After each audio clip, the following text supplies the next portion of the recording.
Blessings, everyone. Welcome back. I have a few videos that I'd like to share with you guys. So let's jump right in, sit back, and relax.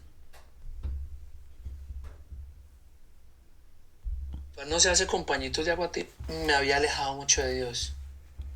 Cuando tú eres un hombre de Dios, que conoces de Dios, a ti no te atacan los mismos demonios que atacan al que está en la calle. La persona que es un habitante de calle no representa ningún peligro para el enemigo. La persona que conoce de Dios tiene el poder de la palabra y tiene una historia detrás y genera credibilidad, se vuelve el enemigo número uno del mal. ¿Por qué? Porque puede atraer masas. Entonces cuando yo entiendo esto, yo empiezo a ver y yo digo, ¿qué me está pasando? Sencillo, era demasiada presión, muchos años cargando y solucionándole a todo el mundo. Y me alejé de Dios, y como me alejo de Dios, el man entra y encuentra la puerta, y como nosotros no somos santos, pues automáticamente se me empieza a meter, y a lavarme el cerebro, y a trabajarme el cerebro, el enemigo, y a trabajarme el cerebro. Empecé a tener noches que no dormía, empecé a tener ansiedad, weón, y depresión. Me quería morir. Quería dejar de existir, weón. Y yo empiezo a hacer ese proceso interno y dije, yo ya he vivido estas guerras, yo soy un hombre de guerra. Este hijo de puta conmigo no va a poder. Entonces yo empiezo a hablarle al man y cada que se me venía a la mente cosas, yo, vaya, como mierda. Yo soy un hombre de Dios. Y una guerra espiritual no se hace con pañitos de agua tibia, una guerra espiritual es diciendo no le doy la posibilidad de que entre a mi vida. So, backstory on this guy. I put this clip on here because this guy just passed away. I think it was like last weekend or so. So, he was a Christian. He was a believer. I don't know if he was baptized, but he was a believer. And he was going through trials, tribulations. Just, I guess a lot was happening to this guy. And he ultimately walked away from God. He started singing for the world. He became pretty famous in the world. And he's explaining here like why he got out, when he got out. So he just said he had a lot of trials and they were pretty hard. And he has a point that people that are believers get attacked. The attack is different from somebody that's in the world that's not a believer, because simply the enemy doesn't want you to speak, doesn't want you to bring people to the feet of Christ. So yeah, your attack is gonna be stronger. But when we have God with us and we're constantly seeking Him, God protects us. God watches over us. God, He warns us from attack. So let's continue. This is a warning for this guy. Watch. Yo me empiezo a soñar un tema muy delicado, y es que íbamos a tener un accidente. Lo veo 3 veces en mi fue puta accidente, Juan Pablo. Nunca he dicho esto, nadie lo sabe. 3 veces, 2 sueños en España, el Señor me muestra todo lo que tenía que hacer. Todo lo que tenía que hacer. Yo tengo un avión. Yo me sueño 2 veces en España, en gira en España, que yo llego a Lolaya, en Medellín, que el capitán me dice, Jay, estamos listos. Que yo le digo, marica, vaya a darle una vueltica al avión. Vaya a darle una vueltica al avión y vuelve. Que el man prende el avión, despega, y cuando regrese me dice, marica, Jay, marica, menos mal. ¿Qué pasó? Yo digo, weón, se me soltó un tubo. Yo dije, ¿cómo así? Me dijo, sí, pero como iba liviano no pasó nada, ya lo corregimos, ya pusimos todas las correcciones, vámonos. Y yo despierto porque el capitán estaba desesperado diciéndome que íbamos a tener un accidente. Como a los 8 días vuelvo y me sueño la misma mierda, pero ya yo me subí al avión, el avión se estrella, faltaban 15 días para nacer mi hijo, y yo empiezo a ver todo Medellín como yo me estoy yendo. Y lo Okay, primero que I'm gonna pienso stop es, this right here. So he has 3 dreams. God warns this guy 3 times of him dying in a plane accident.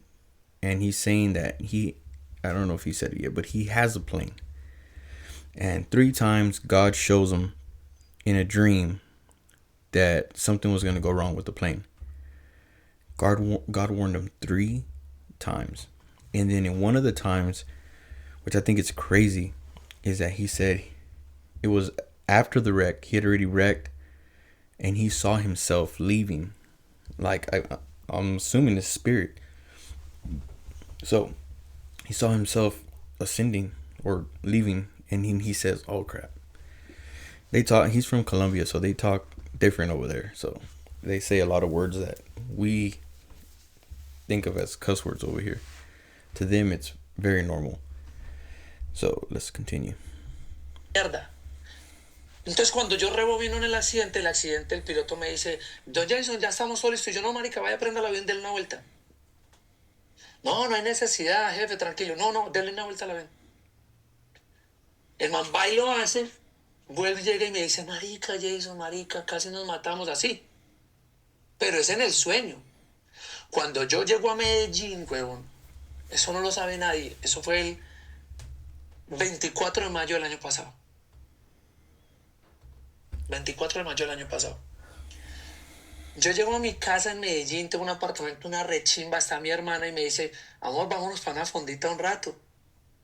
Y yo, no, marica, yo me quiero acostar a dormir ya, son las 9 de la noche, quiero dormir. Me dice, bueno, acuéstate. Yo me acuesto temprano y me sueño, huevón, la misma mierda, exactamente igual, pero me sueño el accidente. Y me sueño que yo tenía que haberle hecho eso al capitán. Me despierto a las 3 de la mañana, huevón, yo marica, era un sueño. Normal, 4 de la mañana, no dormí, 5 no dormí, a las 6 nos teníamos que ir para un, ¿cómo es que se llama? Para una entrevista. Y llegó a la entrevista, weón, cuando, uy, marica, espérate que estoy mareadísimo. Seguro mucha energía, no sé, en mis palos.